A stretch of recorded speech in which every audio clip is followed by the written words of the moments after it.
Bom, cara, faz tempo já, né, que eu tô querendo gravar um vídeo com esse título aí, né? Qual a melhor tradução da Bíblia, né? Não, antes de tudo, se apresenta aí, cara. Fala aí sua formação, qual é o seu nome, sua formação, se apresenta aí pro pessoal. Tá, essencialmente, boa noite a todos aí, desculpem aí o lenga-lenga. Meu nome é Adolfo Euclair, sou de Leme, interior de São Paulo, do lado do Hebreu, né? Eu nasci em Leme, São Paulo. Hoje moro em Maringá, Paraná, né? Tem um canal no YouTube, né, chamado Adolfo Euclair, onde eu trato de dois temas essenciais: crítica textual e grego. Crítica textual é a ciência que lida de comparar manuscritos e restabelecer a leitura original de um texto, do Novo Testamento, em específico. E grego, por quê? Para se comparar os manuscritos do Novo Testamento, você tem que conhecer o grego. Então, meu canal ele trabalha com esses dois viés. Minha formação é bacharel em teologia pela Unifil, né, aprovado pelo MEC. Eu tenho mais uns 2 ou 3 bacharéis ministeriais. Eu tenho mestrado ministerial, que não é aprovado pelo MEC, né?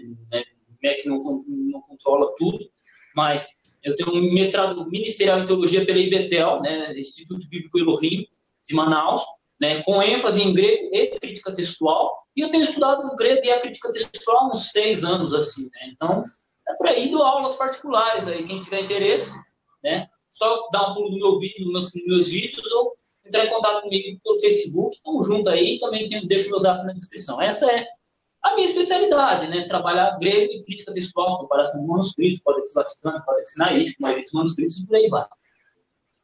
Beleza, Adolfo. Gente, depois, quando terminar o vídeo, eu vou deixar na descrição o link para o canal do Adolfo, tá? Para vocês entrarem lá, se inscreverem, né? E assistir os vídeos do Adolfo, que são muito bons, tá? Já falei sobre os vídeos dele aqui no canal, né? E recomendo de novo, tá? Mas vamos lá então, né? Faz tempo já que eu estou querendo gravar um vídeo, né, com esse assunto, né? Qual a melhor tradução da Bíblia? Só que eu ia falar só de Antigo Testamento, tá? Porque é a parte que eu entendo mais, né, de hebraico, né, e do Antigo Testamento. E aí eu não ia falar nada do Novo Testamento. Aí que eu tive a ideia de chamar o Adolfo para participar do vídeo comigo, porque aí ele trata do Novo Testamento, que ele entende mais essa parte aí de grego, né, e de crítica textual, tal, né. Então ele pode estar falando melhor aí para gente sobre a questão do Novo Testamento, tá? Bom, então, Adolfo, na sua opinião aí, cara, qual que é a melhor tradução da Bíblia que a gente tem hoje em português? Cara, assim, antes de responder essa pergunta, como a gente não marcou, não combinou nada a temática, já que para falar de tradução bíblica, a gente teria que é uma coisa um pouco subjetiva, né? Vai variar de pessoa para pessoa, do estilo de estudo de pessoa para o estilo de estudo da pessoa. Uma Bíblia que se encaixa muito com o meu modo de pensar, o meu modo de traduzir a Bíblia é a Almeida Corrigida Fiel da Sociedade Bíblica Trinitariana. Eu, todos os textos que eu tenho conferido no grego e até no hebraico, não sou especialista em hebraico como você, mas ela bate sempre 90%, 95% com o original. Tem um texto ou outro que não se encaixa bem, mas isso é problema de todas as traduções. Todas as traduções têm essa falha. Então, assim, mas a melhor Bíblia, na minha opinião, na minha opinião, é a Corrigida Fiel. Então, porque o que acontece, cara? O pessoal vive me pedindo o seguinte: eu quero uma Bíblia traduzida do original, né? Quando a pessoa pede isso para mim, ela já tem a Almeida e quer outra. Então fala pra gente, a Almeida é traduzida aos originais ou não? Cara, aí você vai vamos ter que parar para pensar e falar assim, de que Almeida estamos falando? Entende? De que Almeida? Por quê? A primeira tradução de João Ferreira de Almeida, na verdade, João Ferreira de Almeida foi um presbiteriano, né? Ele se converteu aos 14 ou 15 anos de idade. Ele era católico, ele se converteu ao presbiterianismo, né? Vamos dizer assim, a igreja reformada, e aí ele atuou como ministro. Ele traduziu a Bíblia dele 3 vezes na vida. Uma aos 16 anos de idade, a partir da Vulgata Latina. Uma segunda vez também ele traduziu, só que aí nessa segunda vez os manuscritos sumiram, ele levou para a imprensa, os manuscritos sumiram, né? E uma terceira vez ele conseguiu traduzir o Novo Testamento em 1681, tá?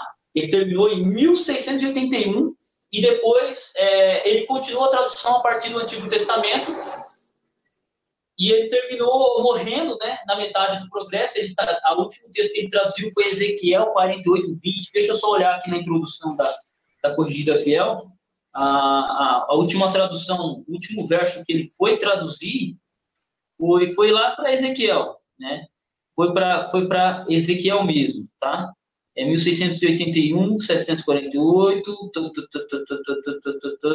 tá. Ezequiel 48:31, né? E depois quem continuou a obra dele foi um amigo dele. Então, essa é o que chamamos de Almeida, Bíblia de João Ferreira de Almeida. Essa João Ferreira de Almeida, ela permaneceu inalterada, tipo assim, foi essa tradução ali, do original, ali, a tradução feita por Almeida, utilizada praticamente 100 anos sem alteração nenhuma. Essa, só interrompendo um pouquinho, essa foi traduzida dos originais, hebraico, aramaico e grego, certo? Isso, ela foi traduzida a partir do original hebraico e do grego.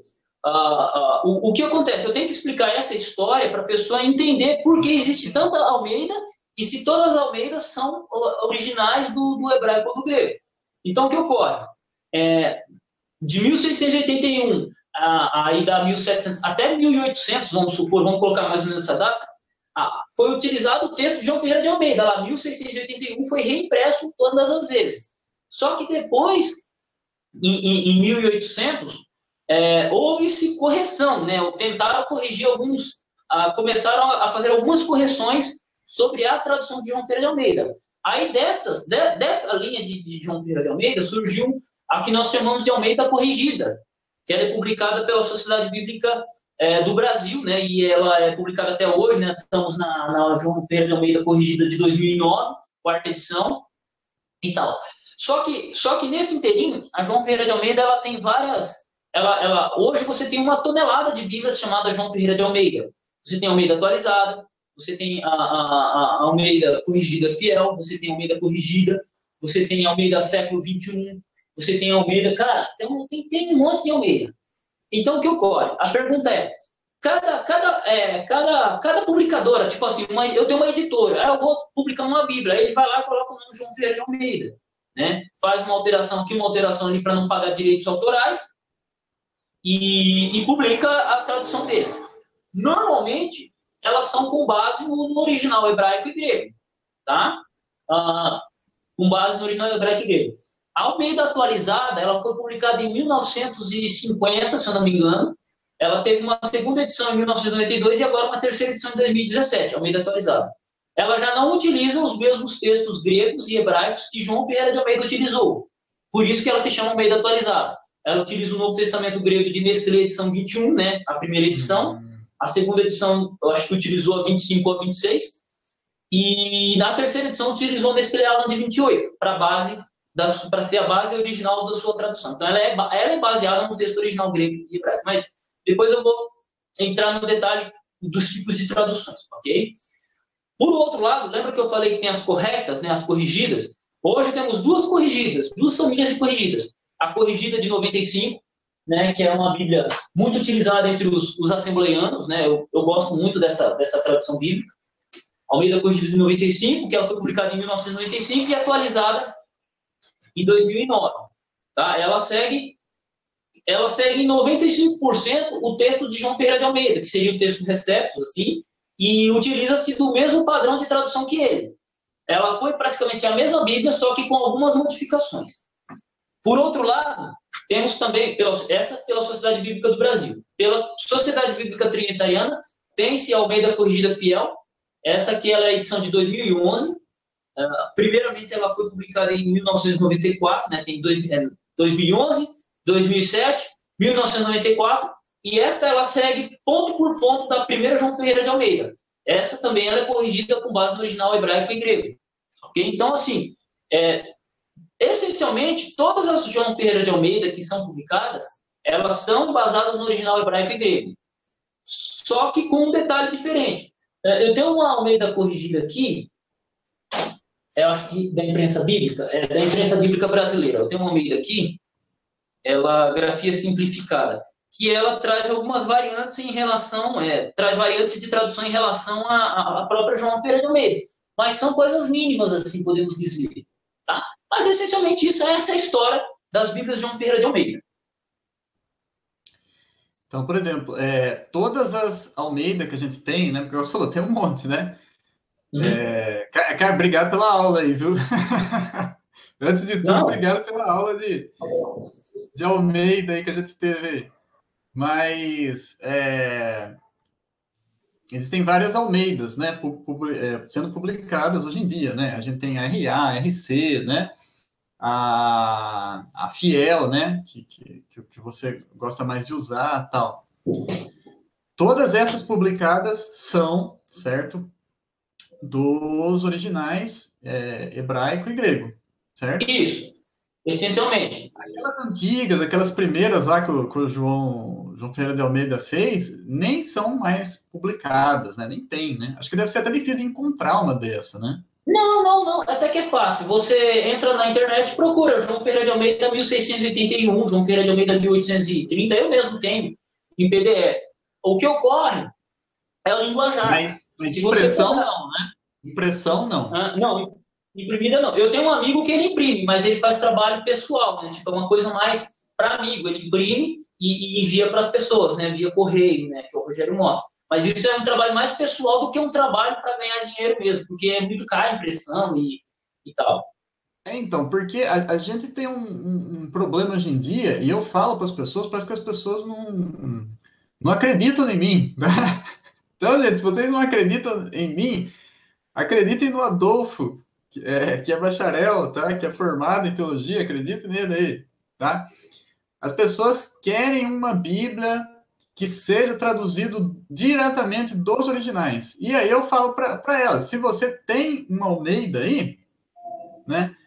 A Almeida, ela é traduzida dos originais. E a pessoa ela não acredita. Tipo assim, não, eu quero uma do original, né?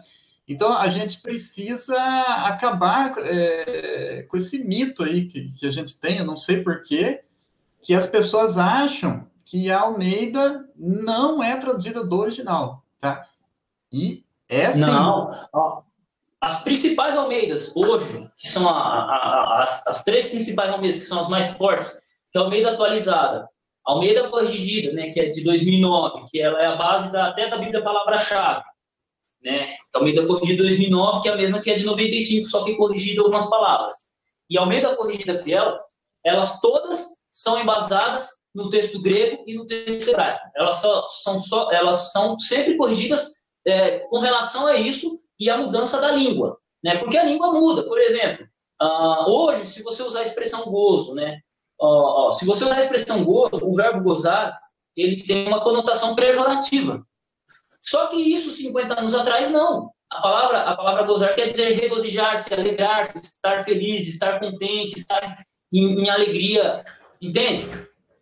Esse verbo, ele praticamente tem que ser cortado, ele está sendo cortado das Bíblias e dos inários mais antigos. Por quê? Porque tem uma outra conotação para nós hoje. Se você chegar para alguém e falar, usar esse verbo que eu acabei de utilizar, a pessoa vai vir uma imagem ruim. A mesma coisa, por exemplo, amor, né? Para nós, amor, ok? Mas existia uma palavra antigamente que ela expressava amor, que é caridade. Se você pegar as Almeidas mais antigas, elas trazem caridade em 1 Coríntios 13. Ainda que eu falasse a língua dos anjos, falasse a língua dos homens, se não tivesse caridade, tá? Caridade, ela significa amor. Só que com o passar dos anos, isso de 1950 até os dias de hoje, a palavra caridade ela ganhou uma outra conotação. O que é? Caridade é amor, mas qual que é o amor? É o amor caridoso. É o amor que procura fazer o bem àquela pessoa que é carente, né? Caridade, carecer. Então, as pessoas ligam a palavra caridade, o amor caridade, com esse amor de dó, entendeu? Por exemplo, se eu chegar para minha esposa aqui agora e falar para ela assim, eu casei com você por caridade, ela me bate, ela me manda dormir na rua. A palavra caridade, de 1950 para cá, ela perdeu essa conotação de amor. Ela só serve agora para... Ela é mais utilizada em que sentido? No sentido de fazer o bem a alguém, né? De dó, no sentido, nesse sentido estrito, né? Então, com essas atualizações. Então, as Almeidas hoje trazem amor, não trazem mais caridade em 1 Coríntios 13, por exemplo. E várias outras palavras. Tem palavras que mudam o sentido, né, com o tempo. É perfeitamente normal. Você já ouviu aquela música do Roberto Carlos, Meu Calhambeque? Oxe, quem que não ouviu isso aí? Perfeito. Se você pegar essa música que foi publicada em 1980, 1980 e pouquinho, 70 ali, o que ele quer dizer com broto? O broto quis entrar no Calhambeque. Broto é mulher bonita, né? Menina nova. É isso. Nova e bonita. Se fosse feia, não era broto, não. Ele era usado no conceito de menina jovem e bonita. Hoje, em 2008, a molecada utiliza um outro termo, que é novinha. Entendeu? Se você der a música do Roberto Carlos hoje e der para esse moleque escutar, que escuta funk e tal, ou um jovem de 15 anos de idade, ele não vai entender a expressão broto. Entendeu? Sim, não vai entender. Então, as palavras, elas passam por atualizações, as Bíblias, elas passam por atualizações, principalmente essas impressas pelas sociedades bíblicas, né? Sociedade Bíblica do Brasil e Sociedade Bíblica Trinitariana, entende? Então, todas elas estão embasadas no original hebraico e grego, e sempre sendo atualizadas em cima do linguajar do brasileiro em si.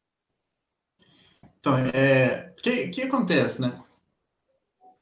Hoje em dia, principalmente com a internet, né, a gente tem muito palpiteiro, né?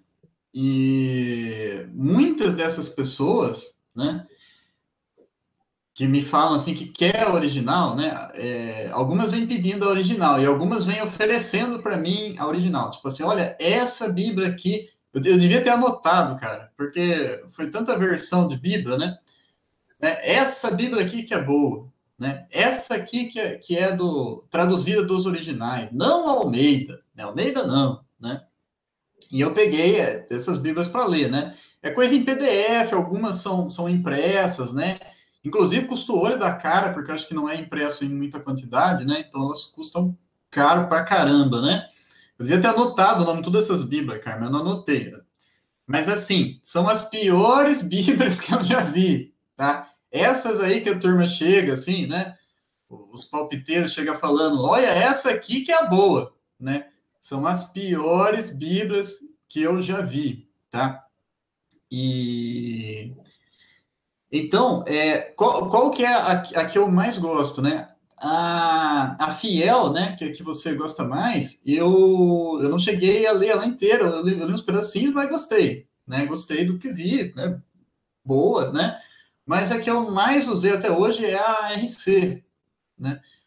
Hoje a corrigida de 95, que é a que eu falei. Isso. Essa é que eu mais utilizei, assim, minha vida inteira, assim, por questão de gostar dela, né? E hoje eu não faço mais isso, mas tinha uma época, assim, né, que eu pegava e enchia minha mesa de Bíblia, e blá, blá, blá, colocava um monte, assim, né? Então, eu colocava lá essa aí, né, a RC, né? Eu colocava Jerusalém, a NVI, a Septuaginta, né? Grego, o texto original hebraico, não sei se eu colocava mais alguma, acho que era essas aí, né?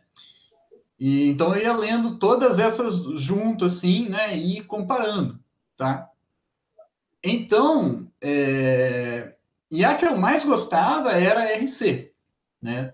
Tipo assim, se eu fosse fazer uma tradução da Bíblia, né? Ficaria muito parecida com a RC, né? Então, isso que eu tô dando a minha opinião, né? Tipo assim, para mim, a melhor Bíblia que eu já li em português do Antigo Testamento, né? Eu tô falando de Antigo Testamento só, tá? É a RC, né? Então, a minha opinião não é a opinião de um palpiteiro. É a opinião de quem estudou e de quem lê essas Bíblias, né? Agora, ela é perfeita? Não é, né? Tem versículos que eu não traduziria daquela forma. Tem versículos que está melhor na NVI, né?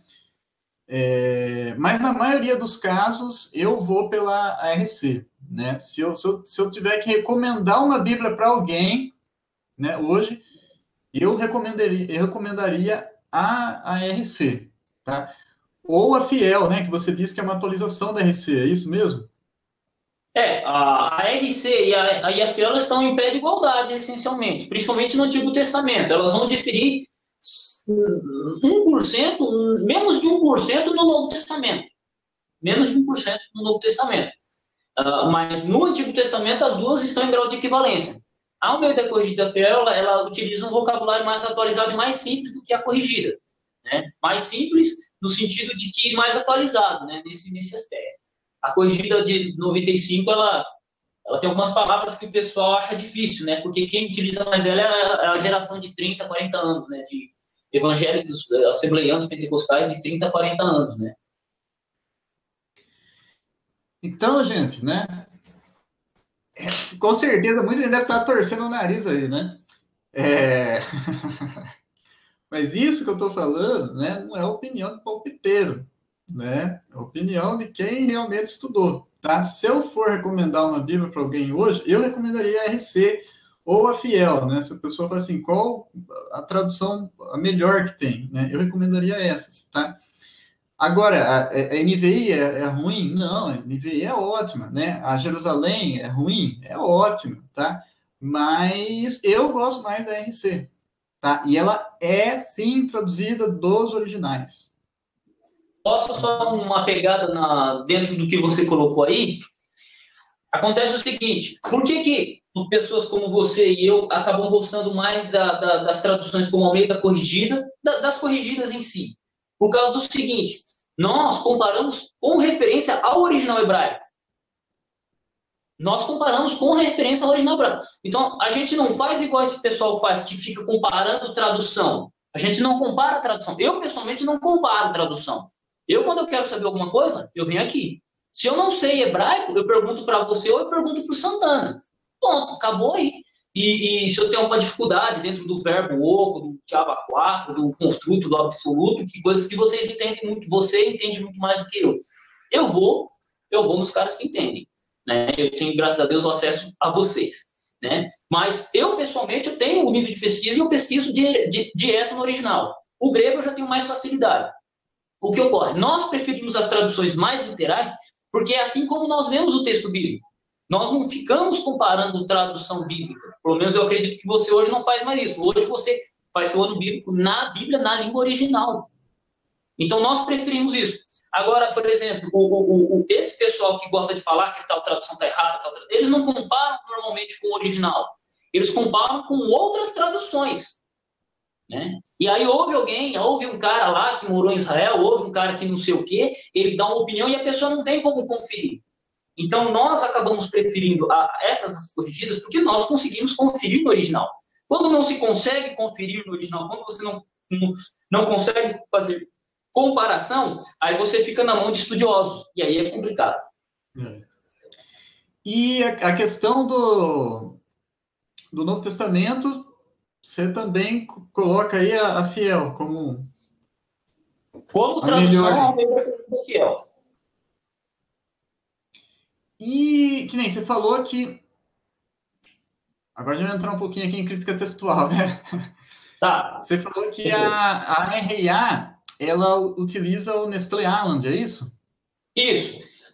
Se você pegar na história, tem um livro chamado História do Texto Bíblico de Pedro Apolinário, foi por causa desse livro que eu acabei conhecendo um pouco mais, me interessando da crítica textual, e lá, Almeida RA, quando que assim, temos que por que eu comecei contando a história de João Ferreira de Almeida lá em 1681? Primeiro, porque muita gente fala que ele é padre.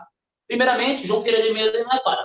O que acontece é que algumas Bíblias antigas, eu tenho essa aqui da Sociedade Bíblica do Brasil, Almeida Corrigida de 1955, e ela traz assim, ó, Bíblia Sagrada contendo o Velho e Novo Testamento, traduzido em português com Z, pelo padre João Ferreira de Almeida.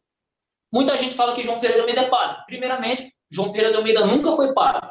Ele, aos 16 anos de idade, 14, 15, até os 16 anos de idade, ele tinha se tornado protestante presbiteriano, né? Ele cuidou de igrejas na região ali que hoje a gente conhece como... Não é bem a Índia, mas é bem, bem mais ali para o ocidente. Eu não lembro que cidade, que ilha que ele morava lá. Eu acho que é Filipinas, alguma coisa hoje conhecida como Filipinas, alguma coisa assim. A vida dele foi estudar lá, foi viver lá, foi pregar o evangelho lá. Então ele não era padre. Então temos que contextualizar. E uma outra coisa que temos que contextualizar é as Bíblias no Brasil. Desculpa fazer todas essas introduções, parece coisa de enrolão. Não, mas... não, tá certo, cara. A gente quer saber. A gente tem que contextualizar o conceito. Por que nós temos 9 Almeidas corrigidas fiéis? 9 Almeidas. Por isso que eu tentei fazer essa introdução. Então, o que acontece? A Sociedade Bíblica do Brasil, ela foi vir à existência no Brasil, que ela é a primeira sociedade bíblica a estar no Brasil. Ela foi criada em 1948. Então, em 1948, por volta de 1940, a Sociedade Bíblica ela chegou a uma conclusão assim, ela falou assim, que Bíblia nós vamos publicar?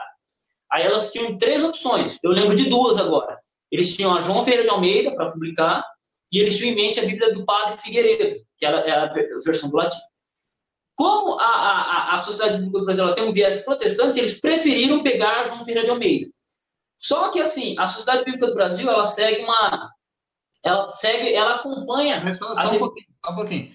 Essa outra que você falou, eles tinham 2 opções, né? Isso. Essa outra aí, ela é traduzida do latim, né?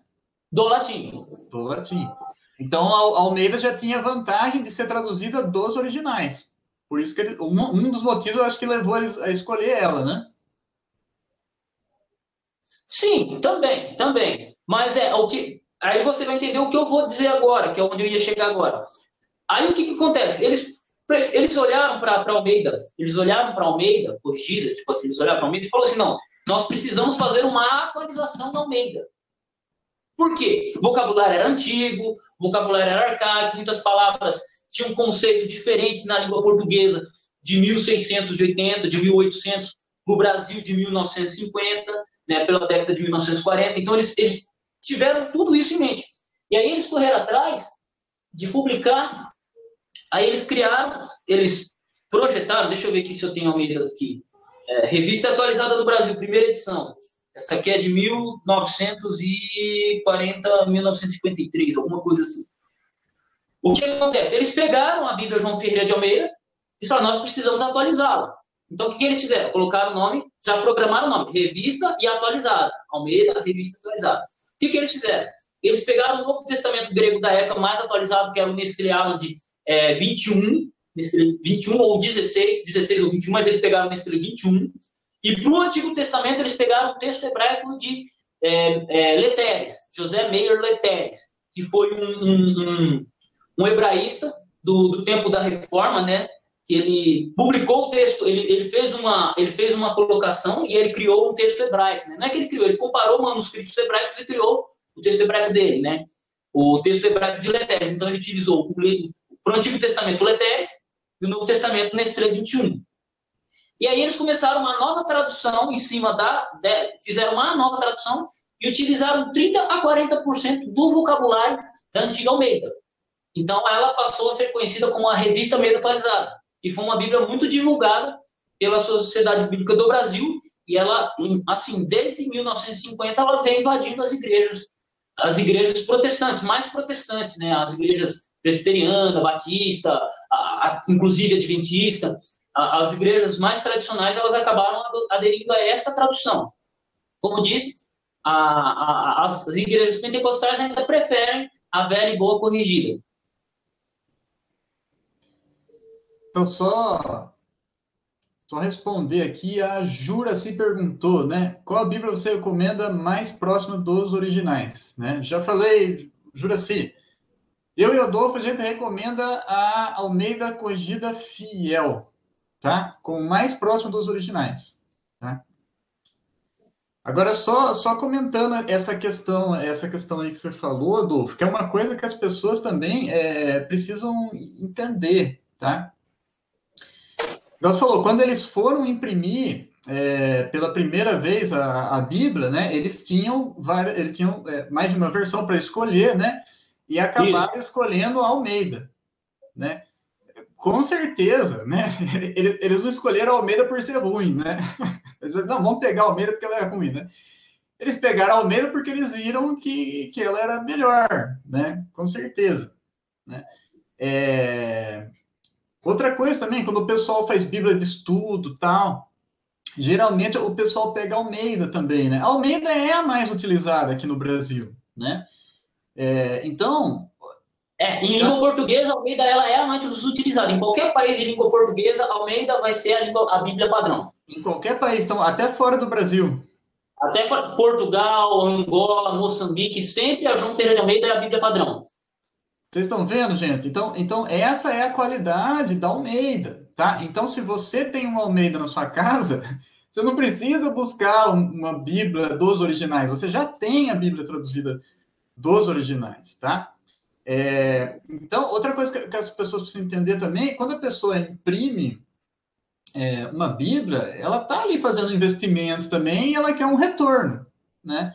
Ela quer oferecer um produto bom para as pessoas, ela não quer oferecer uma coisa ruim, né? E na maioria das vezes que a pessoa vai imprimir, né, uma Bíblia, faz uma Bíblia de estudo, tal, que versão que ela escolhe? Ela escolhe Almeida, né? Por que ela escolhe Almeida? Porque ela é ruim? Porque ela não é dos originais, né? Não, ela escolhe Almeida porque na visão dela é a melhor, né? E essa escolha, ela é feita por especialista, não é feita por qualquer um, né? Pessoal, vamos fazer a Bíblia aqui, vamos pegar a melhor versão que a gente tem em português. Por que na maioria das vezes é escolhida Almeida? Porque é a melhor, tá? É um especialista que vai escolher, né? Não é qualquer palpiteiro de internet. Né? É que assim, o Hebreu, eu tô mais por dentro, assim, eu tô por dentro, eu acompanho bastante.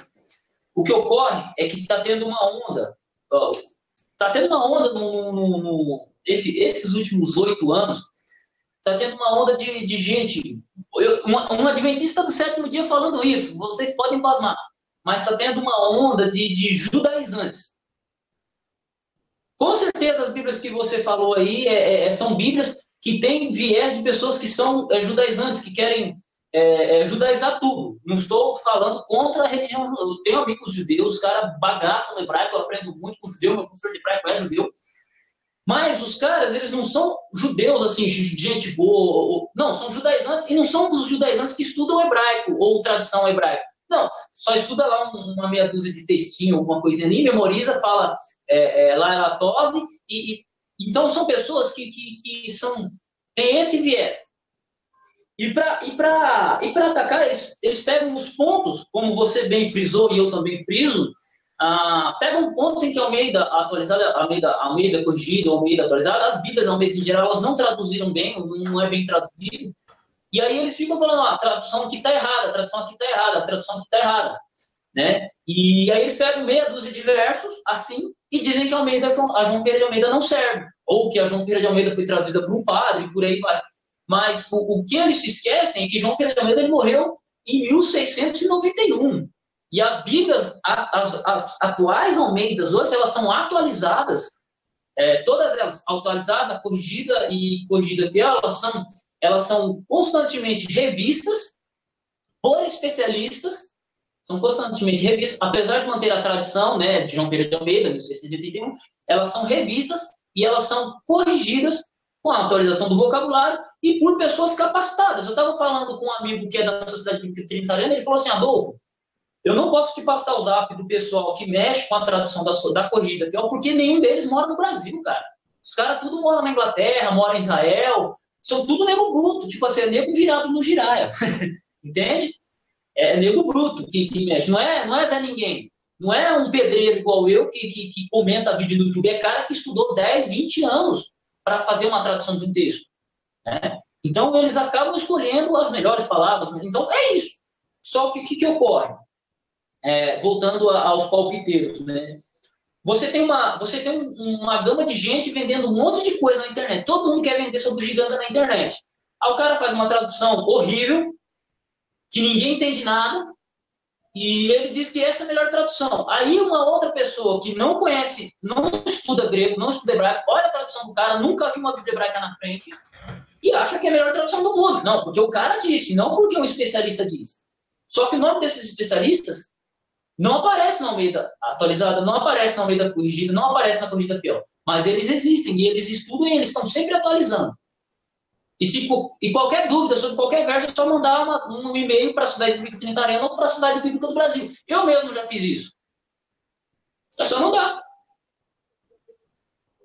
Então, é por causa disso, né? É por causa dessa qualidade, né? Do nível, né? Dos especialistas que trabalham para estar toda hora corrigindo, né? Almeida, por isso que a gente que estuda os idiomas, né? Quando a gente pega, a gente acaba gostando mais delas, né? Não é à toa que a gente gosta mais, né? A gente percebe, né? A gente percebe. Eu tenho um amigo, o Santana, que é o meu hebraico, ele é o que estuda hebraico como você, ele gosta muito da NVI, entende? E a NVI, ela foi uma Bíblia traduzida praticamente só por protestante. As Almeidas, elas são corrigidas apenas por protestantes, né, essencialmente hoje. Então, é isso, né? Só que você tem uma onda de gente aí, assim, os caras, não é que os caras estudam academicamente, mas os caras às vezes falam umas coisas assim que não bate muito bem com as bolas, sabe? Não faz muito sentido. E aí vai. Só que aí a pessoa vê o vídeo, alguma coisa, não tem o conhecimento, acaba compartilhando, acaba comprando a ideia, e depois para você ter que explicar tudo isso, nem mostrando a Bíblia no original hebraico, os caras acreditam. É verdade, isso que é duro, né? Isso que é duro. A gente tem uma Bíblia bem legal aqui no Brasil, né? Que é aquela palavra-chave, né? Você já viu isso aí? Acho que você já viu, né? Você deve até ter aí. Ela aí. Então, e ela é legal. Não sai de cima da minha mesa de estudo. Eu quase não uso ela. Eu só uso mais o dicionário de hebraico e de grego e a concordância Strong. Mas a Bíblia em si eu não uso, né? Eu uso mais a corrigida fiel mesmo. Então, e ela é legal por causa disso, né? Ela tem, nas palavras, ela tem os números, né? Que é o Strong, né? Aí no final dela ela tem o dicionário, né? Então você, mesmo se você não sabe hebraico e grego, você procura pelo número, né? E você encontra ali o significado da palavra, né?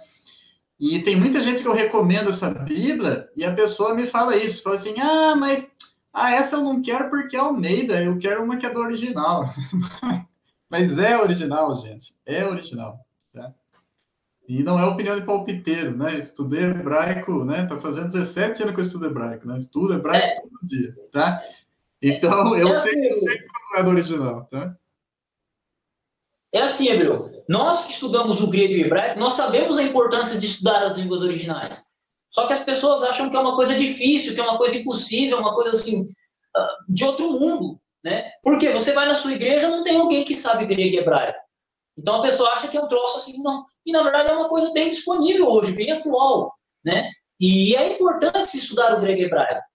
É importante, né? Primeiro porque a Bíblia foi escrita nesse idioma. Então, por exemplo, vamos entrar num aspecto gramatical aqui, né?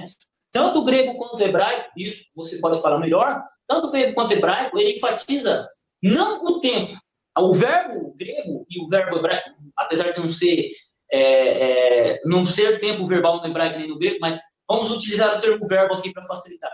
O verbo grego e o verbo hebraico, eles não expressam tempo. Como assim, Adolfo? O que você está tentando dizer para mim aqui, que sou leigo, que entrei agora nessa live ou que eu vou assistir futuramente? Assim, quando no português eu falo assim, eu falei, eu estava falando, eu falarei, fica bem claro para você que entende para você agora, que eu estou falando, enfatizando o tempo em si. Quando que no hebraico e que no grego, a ênfase não está no tempo, e sim na própria ação. E muitas vezes, um tempo verbal grego, e eu vou utilizar aqui erroneamente, mas para ficar facilitar, e o tempo verbal hebraico, eles não enfatizam o tempo, eles enfatizam a ação. A preocupação do hebraico e do grego é ação completa, incompleta ou continuada. Eu estou errado, hebreu? Não, é isso mesmo. Então, e aí o que ocorre? Muitas vezes traduzir o verbo hebraico e grego, você tem dificuldade no português. Você tem dificuldade. Então, por isso que você tem variações de tradução entre as Bíblias. Você pode pegar uma Bíblia aqui, pegar outra Bíblia ali, comparar elas, e você vai ver um verso traduzido às vezes de forma diferente. Mas por quê? Porque como você já tem essa diferença entre as línguas de 2000 anos atrás e a língua portuguesa de hoje. Uma coisa que muita gente acha que fui eu que disse, mas não fui eu que disse, foi Bart Ehrman que disse. Bart Ehrman disse assim, ó, no livro dele, num dos livros dele. Ele fala assim, ó, ler a Bíblia na língua, na sua língua, no seu idioma local, é como pegar uma foto em preto e branco. Preto e branco. Pega uma foto em preto e branco. Você vê os detalhes, mas você vê em preto e branco. Mas quando você pega a Bíblia na língua original, seja hebraico e grego, você olha uma foto colorida. Pegar a Bíblia no original é pegar uma foto colorida, em alta definição. Pegar uma foto e uma Bíblia no idioma português é preto e branco. Então você sempre vai sempre corresponder. A foto preto e branco ela sempre corresponde à colorida. Só que ela nunca representa 100% as cores, as nuances, os detalhes. E você que estuda hebraico, você consegue ver isso. Eu que estudo grego e leio o Novo Testamento, a gente consegue ver isso. Só que quem estuda apenas do português não consegue ver. Algumas coisas perde, né? Muita dúvida que eu tinha sobre a Bíblia, eu resolvi quando eu comecei a estudar hebraico, né? E se eu não estudasse hebraico, não ia resolver, não tem jeito. Você pode ler de ponta cabeça ali em português, que não esclarece, né? E às vezes no hebraico a coisa era até simples, né? E aí você fala, é isso aqui, né? E realmente dá essa diferença, né? Quando você lê no original, né? E lê a tradução, né? Isso eu falei naquele vídeo lá que eu fiz com você, né? E isso acaba sendo para qualquer coisa, às vezes até para um filme, né? Quem sabe inglês aí, né? Sabe que você assistiu o filme em inglês é melhor do que assistir o filme dublado ou legendado, né? Até a legendado é melhor do que o dublado. Até o legendado é melhor que o dublado, né? Mas em inglês é outra coisa, né? Às vezes a legenda está errada, né? Ou não quer dizer bem aquilo, né? E é um filme, né? Assim, não é bem isso que quer dizer, né? Então, na Bíblia, isso acaba sendo maior ainda, né? Porque a gente está falando de idiomas antigos, né? E são idiomas mais complicados, tal, né? Então, sempre vai ser melhor, né? Você ler nos originais. Para todo mundo que chega para mim e fala, Adolfo, qual que é a melhor Bíblia no original? Mais próximo do original. Eu recomendo, e como eu sei que a pessoa às vezes não tem interesse ao estudo dos originais, da língua original, eu recomendo a Corrigida Fiel. Mas eu sempre faço o seguinte adendo. Falo, olha, mas estuda grego, estuda hebraico, confere, né, faz a conferência. Hoje, graças a Deus, o Brasil tem muito material sobre o assunto. Né? Não chega a ser tão grande com relação aos países de fala inglesa, francesa ou alemã, mas o Brasil hoje caminhou muito, muito bem para os estudos da língua original. Então, eu sempre faço o adendo, eu sempre faço o convite. Estude grego, estude hebraico. Primeiro, para você não cair na ladainha de palpiteiro. Primeiro, por isso. Segundo, para você enxergar a Bíblia como ela foi escrita. Como ela foi escrita. Imagina você pegar Gênesis ali, e você consegue fazer isso, eu não consigo fazer, tá? Mas você pegar Gênesis 1, e você entender a narrativa poética que está ali, porque a poesia hebraica não consegue chegar no português. Ou você pega um salmo que ele é um acróstico, né? Começa com Aleph, Beit, Gimel, Dalet e tal. Você pega um salmo em acróstico e você entende, fala, pô, cara, isso aqui é um acróstico. Aí você pega em português, nunca ia passar. Isso nunca passa. Por quê? Porque é uma tradução. Então, existem detalhes que não ficam claros, né? Dentro das traduções em português. Né? Apesar de serem boas traduções, representarem bem o original, só que ainda assim os detalhes coloridos elas não conseguem apresentar, coisas como eu estou comentando agora. Ah, sim. E esses detalhezinhos, assim, é muito legal, né? Igual o Salmo 119 você falou, né? Então ele tem a seção Aleph, né? Todos os versículos começam com Aleph, né? Depois tem a seção Bet, todos os versículos começam com Bet, né? E por isso que ele é tão grande, né? Porque todas as letras do alfabeto, né? Desde o Aleph até o Tav, né? Uma vez eu estava num treinamento da minha igreja e o palestrante falou assim, olha, aqui o livro de Apocalipse, ele segue o quiasmo. Ele usou o termo quiasmo. Um irmão velho de idade, 40 anos na igreja, chegou e perguntou, mas o que é quiasmo? Quiasmo. Tipo, aí eu levantei a mão e falei, irmão, quiasmo é a poesia hebraica, a estruturação hebraica, a estruturação do pensamento hebraico, né? Um verso é dito aqui, a mesma ideia é repetida aqui. Uma ideia dita aqui, ela é repetida aqui, até chegar no centro. Isso é quiasmo, é poesia hebraica, é igual a gente falar de soneto, né? Soneto é duas estrofes com 4 versos e 2 estrofes com 3 versos. Isso é um soneto. É uma estrutura da literatura brasileira, né? Enquanto que no hebraico você tem o quiasmo e outras formas, né? Que você sabe melhor do que eu. Sem nada. 17 anos de hebraico nas costas, meu irmão, ô louco. Cara, eu queria que você comentasse também, cara, porque a RA, ela é Nestlé, né? No Novo Testamento, né? Uhum. E a Fiel, né? A RC também que eu uso, elas são textos receptos, né? Isso. Você vê muito problema, assim, entre os dois, assim, ou você acha que é tranquilo para a pessoa Assim, ler, isso entender? Pode falar, desculpa eu cortar você. Não, já falei. Essencialmente, isso eu trato mais no meu canal do YouTube. Eu tenho uns 400 vídeos, do quais 300 é só exatamente sobre essa problemática entre texto recepto e texto eclético, né? Nestlé é eclético, recepto é o texto recepto. Texto recepto, para quem não conhece o trabalho, foi o texto impresso em 1516 e foi sendo reimpresso durante toda a reforma até 1900. Né, acabou em 1894 com o Scrivener, que é o texto publicado pela Sociedade Bíblica Trinitariana. Esse grupo de textos são chamados de textos receptos, que foi a base das grandes Bíblias. João Ferreira de Almeida, King James, versão francesa, versão italiana, Reina Valera em espanhol. Todas as grandes Bíblias da época da Reforma foram traduzidas a partir do texto recepto. Okay? Só que, com o avanço de análise de manuscrito, comparação de manuscrito, descoberta de manuscrito, catalogação, manuscrito é a Bíblia escrita à mão muito antiga, século IV, século V, século III, século II, por aí vai. Com catalogação e desenvolvimento de uma ciência chamada crítica textual, acabaram se desenvolvendo outros textos, que é o de Nestlé, o Dorff, o Esquerden de Hort e alguns outros, mas o mais conhecido é o Nestlé.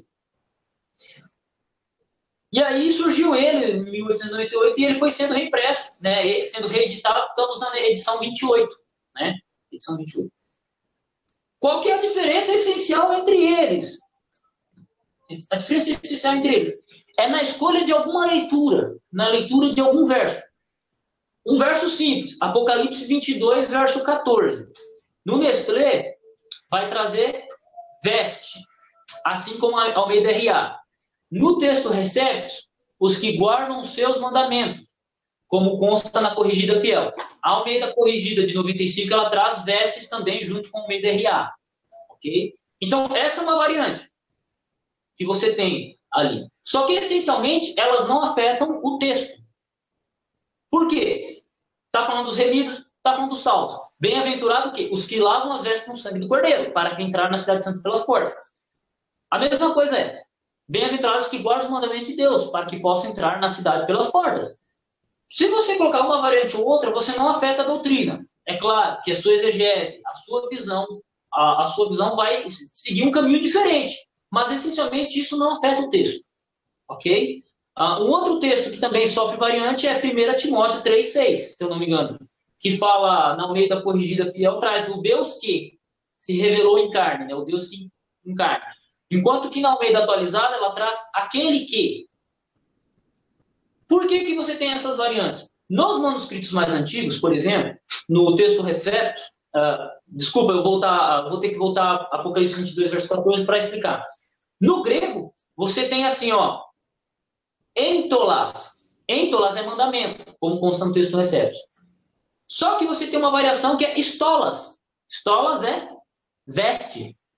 Entolas, mandamento, estolas, veste. Um erro de letra, uma troca de letra, uma letra que se apaga ou um garrancho muito feio, você confunde as palavras.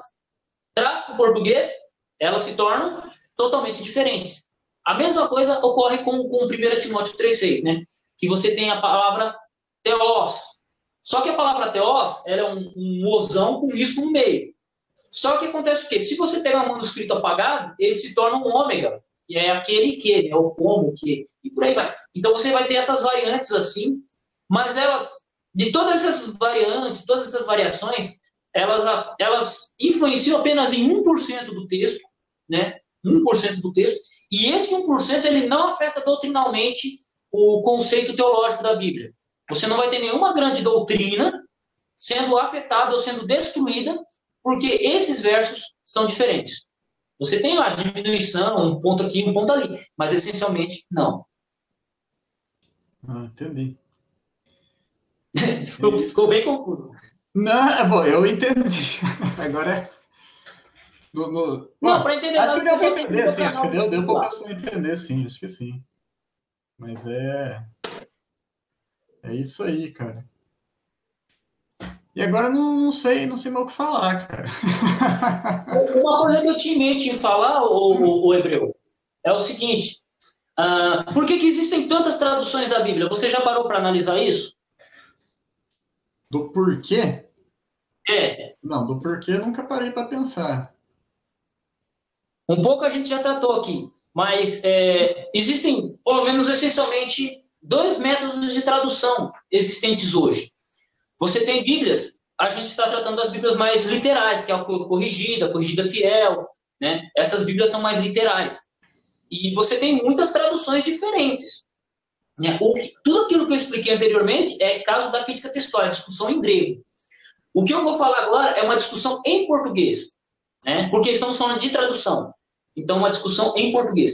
Então, você tem 2 métodos de tradução hoje. Você que assiste, eu peço que anote.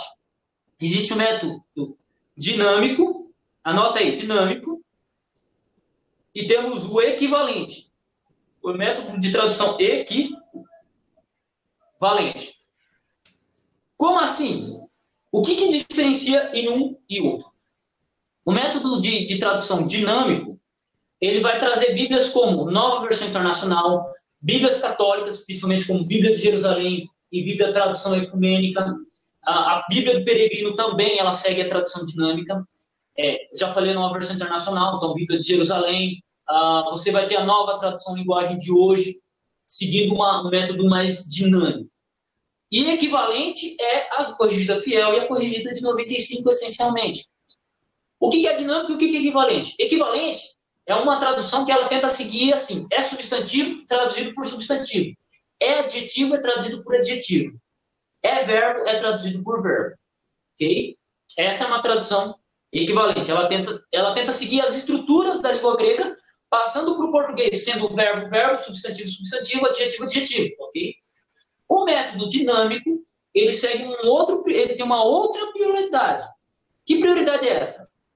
Enquanto a equivalente ela se prende ao texto grego, enquanto uma tradução equivalente ela se prende ao texto grego, ao que o texto grego diz, por isso que nós gostamos desse tipo de tradução, porque quando você olha para o texto em hebraico e olha para o texto em português, Você vai concordar com o texto que concorda com o texto em hebraico. Só que você tem Bíblias com uma nova tradução em linguagem de hoje, que ela é dinâmica, que ela não traduz ao pé da letra o que o texto grego, o texto hebraico diz, ou o texto grego diz, mas sim ela faz uma interpretação do texto. Entende? Então você olha para a NVI, por exemplo, nova tradução em linguagem de hoje, ela não fala côvado, ela fala metro, ela fala centímetro, né? Vai falar, eu andei tantos passos, não, andou tantos quilômetros. A jornada de um dia, andou 20 quilômetros. Foi de uma cidade para outra, mas aí, então existe todo esse dinamismo, né? Por isso que é método dinâmico. E por isso que você tem várias traduções que são diferentes entre si, mas que às vezes elas expressam o mesmo método, né? Expressam a mesma tradução, só que com ênfases diferentes, com metodologias diferentes, com focos diferentes. É essencialmente isso. Não, é isso aí, cara. É isso aí, obrigado pela explicação. Estou perguntando de novo aqui, mas afinal, qual é a melhor? Eu e o Adolfo, nós recomendamos Almeida Corrigida Fiel. Tá? Vamos lá, juntinho. Almeida Corrigida Fiel. Mas, para indicar, você quer uma Bíblia próximo do original? Assim, próximo mesmo da língua grega? Eu indico o Novo Testamento Interlinear Majoritário. Por quê? Isso. Tem na livraria Gimel, vai estar na descrição com referência ao Clay Embryo. Eu trabalho para você, brincadeira. O que é uma tradução interlinear? Deixa eu mostrar aqui. Ela vai trazer o texto em grego, ela vai trazer literalmente o que a palavra grega diz embaixo. Então essa aqui ela tem duas traduções, tá? Vai ter uma tradução mais próxima ao grego, uma tradução mais talhada. E aí ela vai trazer uma tradução do Novo Testamento independente, né? Ligada ao português. Então temos uma tradução mais próxima ao português, o texto em grego e literalmente o que o texto grego diz embaixo, né? Então assim, eu aconselho para você que não manja muito de grego e tal, a comprar um interlinear. Já existe o interlinear do hebraico também, né? Está sendo publicado pela Edson de Faria Francisco. Para o Novo Testamento eu indico esse aqui, que é o melhor Novo Testamento interlinear que tem. É o melhor interlinear. Existem outros. Eu estou aqui com o da Sociedade Bíblica do Brasil, né? Também é um bom interlinear, só que em aspecto de interlinear, esse aqui ele é muito mais completo. Esse aqui ele tem os seus pontos fortes, eu gosto muito dele, ele tem os pontos fortes dele, mas como interlinear eu prefiro mais ainda o majoritário, né? Porque ele traz essas duas traduções, traz o Novo Testamento de um lado e ele ainda traz aparato crítico. Aparato crítico é nota de rodapé que compara manuscrito, né? Então, como ferramenta para uma pesquisa mais avançada, esse aqui é mais bruto. Muito mais bruto. Eu gostei muito desse aí, viu, Adolfo? Né? Inclusive, eu não conhecia, tá, gente? Eu não conhecia esse aí, né? O Novo Testamento Interlinear Analítico, né? E foi o Adolfo que me recomendou. E eu fico tanto com ele agora que até minha esposa me falou: você só anda com esse livro na mão? E ele é um livrão, assim, né? Mas ele é muito bom mesmo, gente, para ler o Novo Testamento. Né? Eu tô gostando dele pra caramba, tô lendo ele todo dia, né? Vivo com ele pra lá e pra cá agora. Eu vou deixar o link na descrição aqui para quem tiver interessado, comprar lá na livraria Guimel. Sim, muito bom. Por causa ele é muito mais completo. Como interlinear, ele é o interlinear mais completo que temos em língua portuguesa. Né? Se a pessoa for para outras línguas, a gente pode trabalhar outros interlineares. Né? Mas, no caso, a pessoa, eu quero uma Bíblia no original mesmo, eu quero uma Bíblia próxima do original. Olha, eu indico o original grego e hebraico mesmo. Na língua original, sim, do hebraico e do grego. Tudo é para ler.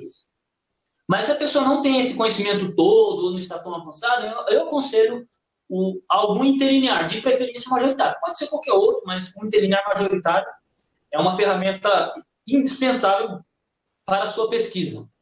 Por quê? O cara vai falar, o pregador falou lá tal coisa no grego. Você vai lá e confere. Você vai poder conferir. Só estudar um pouco de grego, só estudar um pouco de hebraico. Eu dou aula de grego e por aí vai. Não sei se o hebreu aí dá aula de hebraico, mas tudo bem. Não. Não, meu Deus do céu, não dá tempo, não dá. O pessoal pede, mas deixa quieto. Isso que você falou, cara, é importante, sabe? Porque hoje em dia tá começando a ter uma coisa também, cara, muito assim, sabe? Tá no grego, tá no hebraico, né? No hebraico é diferente, no grego é diferente, né? E muitas vezes não tem nada a ver, não, né? Muitas vezes a pessoa ela é enganada, porque ela sai acreditando, né? Hoje em dia tá assim, né?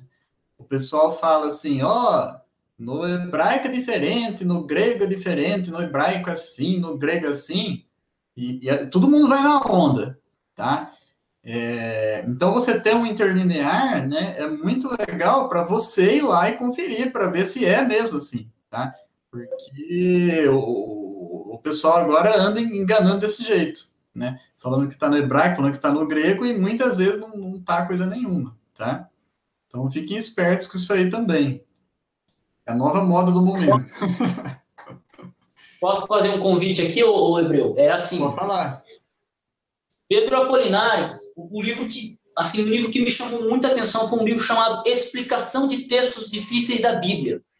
O capítulo 1, o autor Pedro Apolinário, cara, morreu em 2009, né, morreu sem eu poder conhecê-lo, né? Em 2009 eu nem pensava em estudar grego, cara. Em 2009 eu só queria assistir Naruto, né?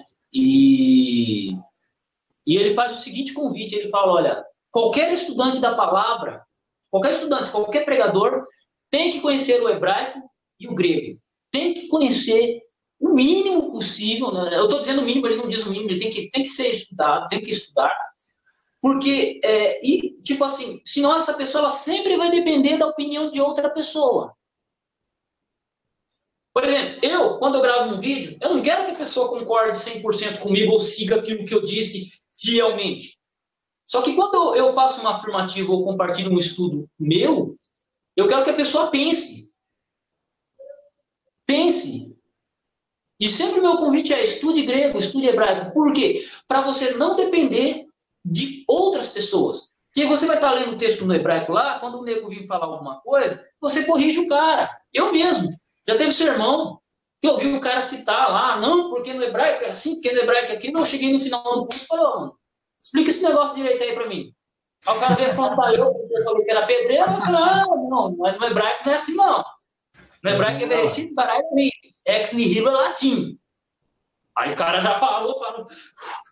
Não, vou ver. 3 semanas depois, a pessoa falou para mim e falou, não sei de onde eu tirei isso, Adolfo. Velho, é normal, você é a segunda ou terceira pessoa que já me fala isso. Acontece, né? Acontece. Às vezes a pessoa até por inocência, né? Às vezes a pessoa até por inocência, ela erra, né? Não, errar é humano, né? A gente tem que ter humildade para ser corrigido, né? Eu posso ter errado em alguns detalhes aqui desse vídeo aqui, por exemplo. Eu erro também bastante. Mas você tem que ter esse conhecimento. Primeiramente, para você conhecer a Bíblia. Tá? Claro que temos que estudar também a cultura judaica, a cultura helênica, a cultura judaica do primeiro século. Temos que entender isso. Mas conhecer a língua você já mata 500 traduções.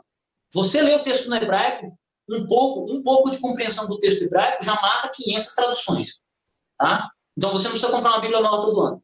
Segundo detalhe, que é o que você enfatizou muito nesse vídeo aqui, o Hebreu. Eu chamo o Samuel Monteiro aqui de Hebreu, tá? Como eu apelidei ele. Uma coisa que você enfatizou muito é esses palpiteiros vêm dizer que está no hebraico, está no grego. Uma coisa que é interessante que Pedro Apolinário ele mencionou, ele falou assim, todo herege, olha que é um adventista falando, mas todo herege, a primeira coisa que ele vai fazer é começar a citar palavras em grego e hebraico. Se dizer conhecedor das línguas originais. Então, a língua original, o estudo da língua original, ela tem um primeiro ponto positivo, que é conhecer a Bíblia na língua original, não depender de tradução. E ela tem um segundo ponto para você que assiste esse vídeo, que eu sei que tipo de pessoa é você. Você é uma pessoa que quer conhecimento. E se você quer conhecimento, você quer fortalecer a si mesmo, que é o que você vai conseguir lendo o original hebraico e grego, e você vai ter uma segunda aplicação, que é defender as suas ovelhas. Defender os seus irmãos. Sabe? Isso é extremamente importante. E você consegue através do estudo do original. Não tem como correr. Eu queria dizer para você, olha, é só pegar o meio da corrida fiel e seguir em frente. Vai ser feliz. Para mim, é bem fácil falar isso, mas não é assim. Então, o estudo do grego e do hebraico, ele vai te fortalecer doutrinalmente. Quando você for bater em alguém, brigar com alguém, discutir com alguém, o estudo do original, ele é extremamente importante. Tem um vídeo meu que eu falo apologetas e apologistas, em 1 hora de vídeo eu enfatizo isso, né? Então, essencialmente isso. E eu gostaria de chamar a atenção para um terceiro detalhe. Todos os grandes homens, todos os grandes teólogos que eu conheço são feras, ou no grego, ou no hebraico, ou nas duas línguas. Eu já vou mencionar o nome, Lutero. Sabia grego e hebraico, que é uma beleza. Melanchthon, auxiliar de Lutero. Sabia grego e hebraico, que era uma beleza. Theodor Beza, grego e hebraico na veia. Grego e hebraico na veia. O cara editou 8 Novos Testamentos gregos. Pega aí João Calvino. Pega um comentário de João Calvino para você ver. Ele vai comentar no hebraico, vai comentar no grego. Ele utiliza mais o latim, mas o cara bagaçava. Você pode pegar qualquer teólogo do passado ou vivo, os caras mais respeitados sabiam grego e hebraico. Sabiam grego e hebraico. Grandes pregadores sabiam grego e hebraico. Aí a pessoa fala, mas é só ler a Bíblia. Cara, é ler a Bíblia, mas também a Bíblia é um livro para ser estudado. E para estudar a Bíblia plenamente é no grego e no hebraico. Não estou pregando salvação pelo grego e pelo hebraico, mas eu estou enfatizando que o estudo dessa matéria, que é negligenciada por muitos, ela é uma das mais importantes. Não tem como você fazer uma exegese, uma hermenêutica, uma explicação aprofundada sobre um verso que você sabe que é uma tradução. Simplesmente isso. Mas é verdade. Uma coisa que eu percebo, né, até assim, para você discutir doutrinas mais complicadas, se você não sabe, nem entre na discussão. Eu já penso assim, você não vai conseguir discutir, né? Vai te faltar, entendeu? Porque tem esses problemas aí, você não vai saber identificar o que é uma tradução correta, o que é uma tradução errada. Tem também a questão do exato sentido que aquilo tem naquela língua, né? Às vezes é diferente, né? Às vezes você não consegue representar direito, certinho, o sentido daquilo em português ou qualquer outro idioma, né? É só lá naquele idioma que dá certo, né? Então, né, para discutir doutrinas mais complicadas assim, se você não souber os originais, né, nem adianta você entrar na discussão. Eu penso assim. Por exemplo, 2 palavras no grego, Hades e Gehenna. As 2 palavras, elas foram traduzidas para o português como inferno, no Novo Testamento. As 2 palavras. Só que quando você vai no grego, você percebe que Hades, ela tem uma conotação e a Gehenna tem outra conotação. Às vezes em que a palavra inferno aparece no sentido de juízo final, olha, no juízo, no dia do juízo, e aí você vê a palavra inferno, lá sempre normalmente vai aparecer a palavra Gehenna. 11 vezes vai aparecer a palavra Gehenna. E na palavra Hades, normalmente vai estar em conotação com alturas do céu e profundezas da terra. A palavra Hades, ela sempre vai estar relacionada com esse sentido. Só que quando você traduz isso do grego para o português e você mistura os conceitos, você gera uma problemática doutrinária muito grande, né? Estou pegando aqui um exemplo desse aspecto. Mas tem muitos outros detalhes. Se você for pegar assim, que a pessoa, se ela não tem um conhecimento, se ela não tem essa visão da língua original, passa batido. Você falou do Gehenna. Você sabe se o Gehenna vem do Guerrinom, do hebraico ou não? Sim, a palavra Gehenna, ela vem do hebraico Ge-Inom, né? Guerrinom, que né? é filhos, vale dos filhos de Nom, né? É terra de Nom, filhos de Nom. E ela vem dessa conotação aí, né? Que era um local para que representa o juízo final. Eu sempre via Gehenna, né? Eu falei assim, eu acho que o Gehenna vem do Guerrinom, né? O Guerrinom, ele é usado até hoje em Israel, né? Quando eles querem... Quando a pessoa fica brava, assim, sabe? Ela fala assim, ai, que inferno, né? Eles falam isso aí, Guerrinom, né?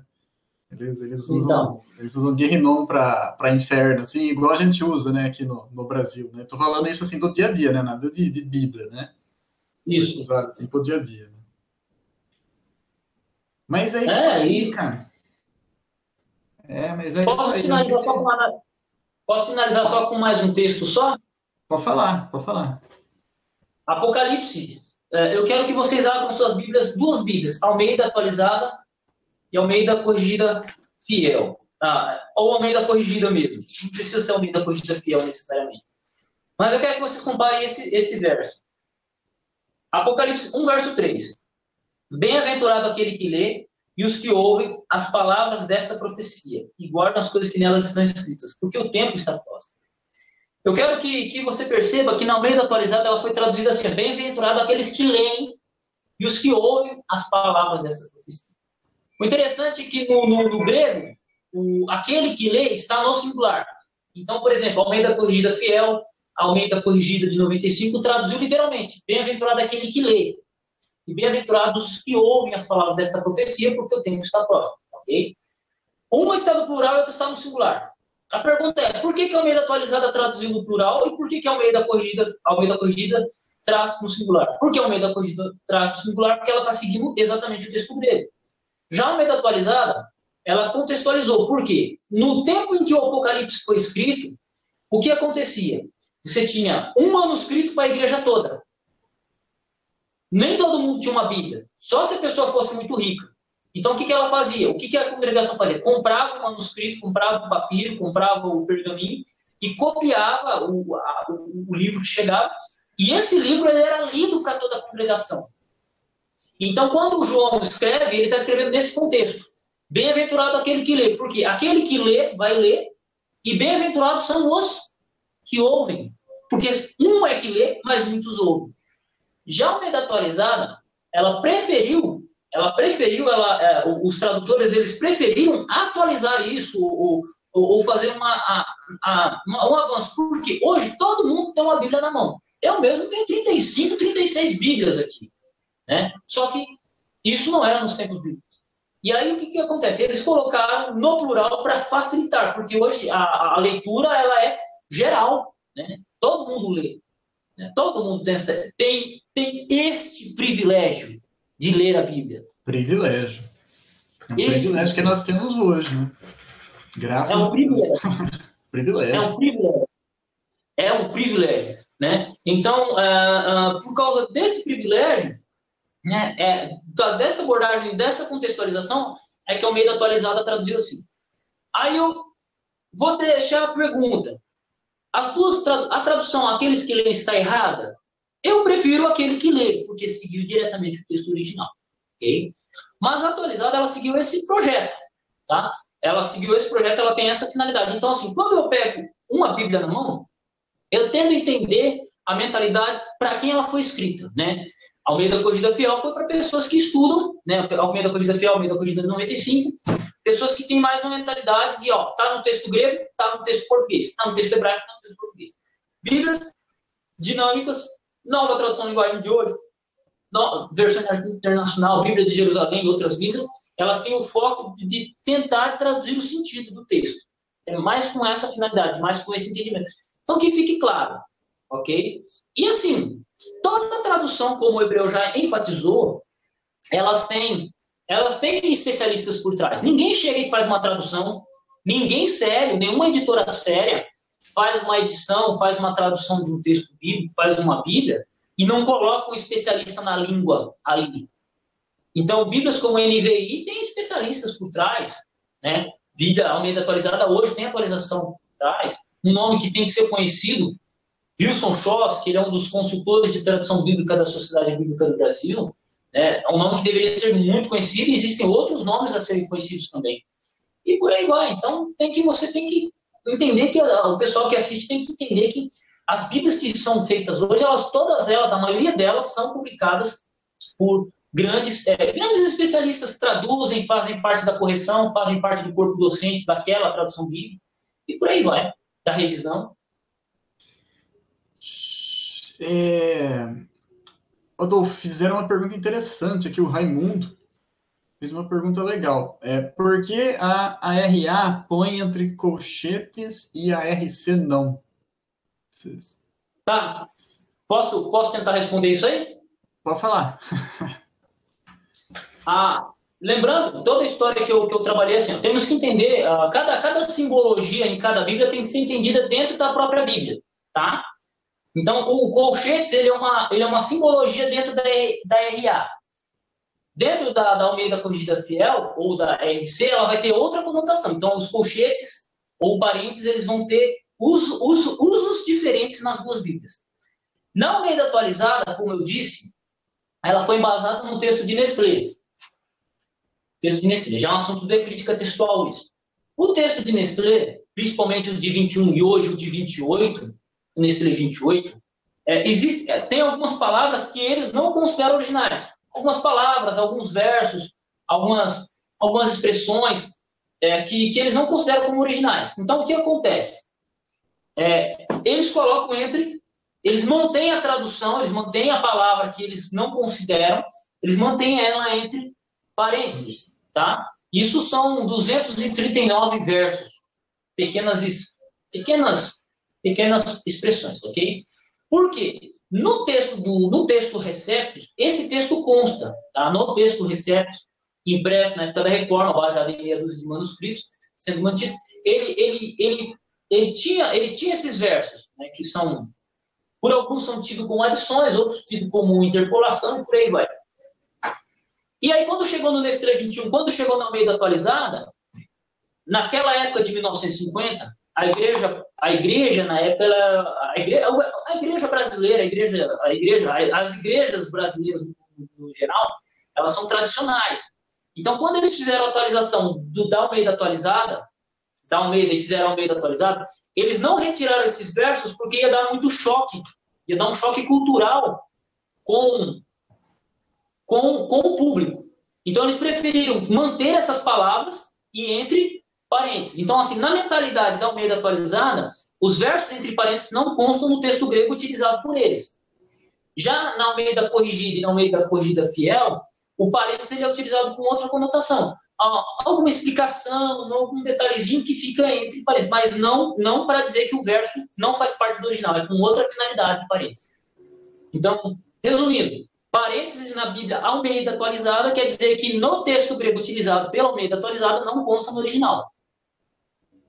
É isso. No original, no texto grego, né? Assim, quando eu falo original, no original grego, na língua original grega.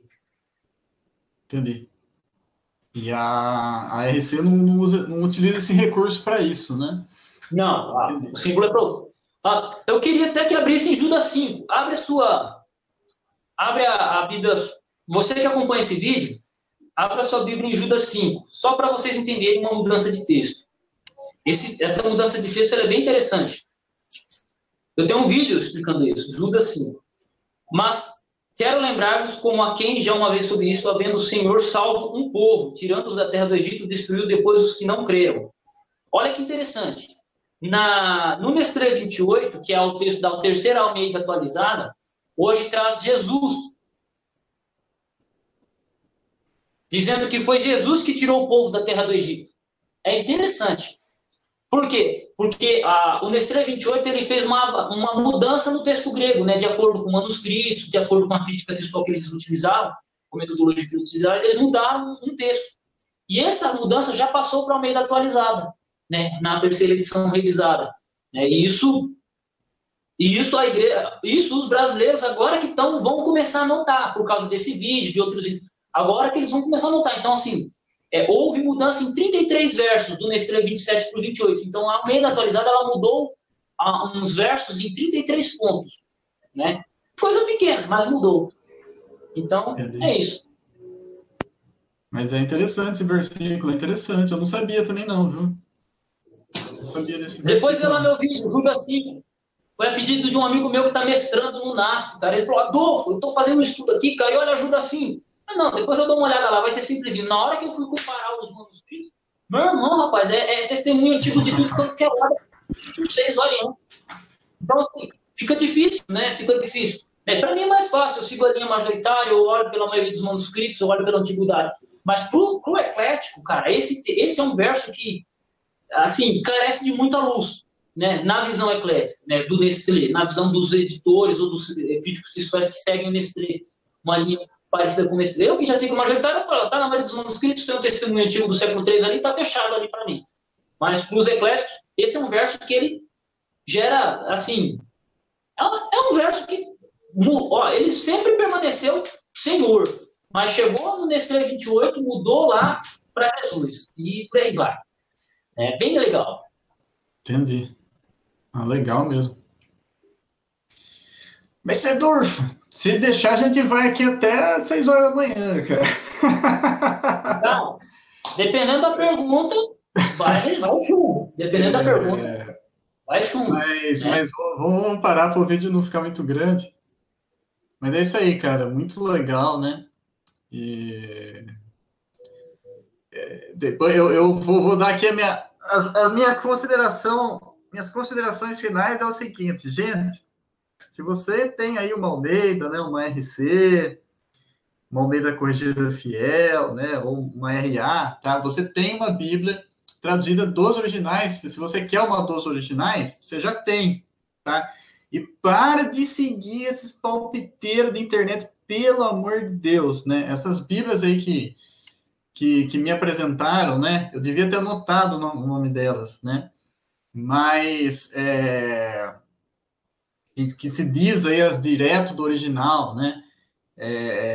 São as piores traduções que eu já vi, tá? Tradução ruim. Uma delas é Peshita, né? Peshita em português, já viu isso? Peshita é uma versão antiga siríaca, né? Que é uma variação em dialeto aramaico. Peshita é aramaico, não é português. Português já não é mais Peshita. Já começa aí, não existe Peshita em português. Se for português, já não é Peshita. Tá? É horrível. Foi bom você ter lembrado, né? Uma das que eu vi foi essa aí. Né? Pessoal, você tem que ver a Peshita em português, meu filho. Isso não existe, né? Fui ver lá, horrível, horrorosa, tá? E Almeida, para mim, é a melhor, tá? Então, eu recomendo aí a Almeida Corrigida Fiel, tá? Mas as que a gente tem por aí, né? Elas também são muito boas, tá? Se você quiser usar NVI, Jerusalém, tá? Tem uma outra legal também que eu vi, que eu estou gostando também, que chama Almeida Corrigida Imprensa Bíblica. Gostei bastante dela também, tá? Ela é menos conhecida, mas eu achei bem legal. Então é isso aí. Para de ouvir palpiteiro de internet, tá? E diz aí, Adolfo, suas considerações finais aí pra gente encerrar. Hein? Pô, minha consideração final é, Samuel Hebreu, faz o seguinte, um dia vai com um time de futebol americano aí da cidade que você mora, quando tiver um jogo contra o Leme Lizards de Leme, minha cidade, tira uma foto com os dois times e manda para mim, beleza? Minha consideração final. Segundo ponto eu esqueci, eu sempre mando um salve para os regregões e para os gregolanders, meus grupos de WhatsApp, pessoal que é amigo bruto, né? Então, mas a minha consideração final, Hebreu, você que mora aí pertinho, mora pertinho da cidade que eu nasci, cara, quando puder, dá uma visitada em Leme, cara. Eu amo aquela cidade lá, cara. Só não tô lá porque eu tô aqui banido aqui em Maringá, né, no Paranazão. Uma cidade muito bonita, né? Mas nada como a nossa terra. E aí agora acabou o Gugu, eu não posso pedir de volta para minha terra, né, cara? Então é complicado. Mas a minha consideração final, essencialmente aqui para você que assiste esse vídeo, acompanha o vídeo do Hebreu, é o seguinte: você pode até não me conhecer, mas você que acompanha o trabalho do Hebreu sabe, ele mesmo estuda hebraico há 17 anos. Ele não é um cara que estuda hoje, começou ontem, estudou ano passado hebraico, fez 2 aulinhas de hebraico. Não, é um cara que estuda hebraico todos os dias há 17 anos. Então, quando ele faz uma afirmativa no hebraico, é porque tem um porquê. É um cara que não sabe só hebraico, ele sabe inglês, porque ele teve que aprender hebraico via inglês, coisa que você não precisa fazer hoje, né? Então, meu pedido é assim, olha, humildemente, ouça ele, porque quando ele faz uma afirmativa no hebraico, é porque ele está sendo humilde, porque ele estudou 2, 3 horas para isso. Ele está fazendo um trabalho com os manuscritos do Mar Morto. Não é qualquer hebraísta de internet que abre o manuscrito do Mar Morto e lê um troço sem as mães de leitura, sem os pontos vocálicos. Não é qualquer um que faz isso. É só alguém que tem um conhecimento profundo. E o hebreu ele tem conhecimento de 2 línguas, hebraico e inglês. Então é alguém capacitado para falar de tradução. É alguém que está atualizado, é alguém que está por dentro dos temas. Então, assim, eu peço que ouça. E quando você vê um vídeo de alguém falando no hebraico, no grego, no diabo 4, cara, eu peço sinceramente, procure saber quanto tempo essa pessoa estuda grego, onde ela estudou grego, com quem ela estudou grego, com quem ela estudou hebraico, para quem ela... Quais é a gramática que ela utiliza, qual que é o fundamento. Não fique só com o que a pessoa disse. A pessoa disse lá que porta não significa porta no hebraico. Pô, mano, beleza, tudo bem, mas vai pesquisar o que o cara disse. Pergunta para alguém que sabe. Vê se algum teólogo conhecido já estudou sobre o assunto. Porque, assim, temos 2.000 anos de estudo bíblico. 2.000 anos. Não concordamos com tudo que ocorreu durante a história cristã, mas existe 2.000 anos de cristianismo. Existe mais de 3.000, vamos dizer aí, mais de 3.500 anos de estudo hebraico, cara. Só que aí no século XXI me aparece um maluco me dizendo que Jesus é Deus cavalo. Só que eu pego meu dicionário de grego de 1800, de 1900, muito antes desse cara nascer, e ele nem se preocupa em aplicar isso. O cara vem dizer que Jesus significa Deus cavalo. Eu pego meu dicionário de 1831, dos maiores especialistas de hebraico da história, e não menciona nada. O cara não menciona, ele coloca aqui, ali. Então, assim, cuidado, cara, cuidado com esses, eu digo, rabinos de internet, cuidado com esses caras que se dizem os donos da verdade. Presta atenção, procura na história, procura no dicionário e vê o que os caras dizem. Nem tudo que eu disse aqui eu peço para você concordar, eu peço para você estudar. Essa é a minha consideração final, Hebreu, e obrigado pelo convite. Rodolfo, obrigado. Eu falo obrigado aí, cara.